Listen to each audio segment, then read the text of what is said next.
একদিন এক চোর এক সাপুরিয়ার ব্যাগ চুরি করে দৌড় দিল। চারপাশের লোকজন দেখল সাপুরিয়া চোরের পেছনে না দৌড়ে উল্টো পাশের গোরস্থানের দিকে ছুটে গেল। লোকজন অবাক হয়ে জিজ্ঞেস করল, ভাই, চোর তো আপনার ব্যাগ নিয়ে পালিয়ে গেল, আপনি তার পেছনে না দৌড়ে এখানে বসে আছেন কেন?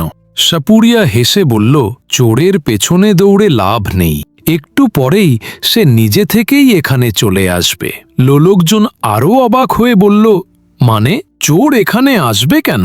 সাপুরিয়া শান্তভাবে উত্তর দিল, কারণ সে যে ব্যাগটা নিয়ে গেছে তার ভেতরে আছে আমার বিষাক্ত সাপ।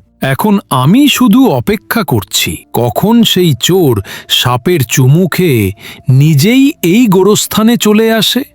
অন্যের জিনিস চুরি করে কেউ কখনোই লাভবান হতে পারে না, বরং নিজের বিপদ নিজেই ডেকে আনে।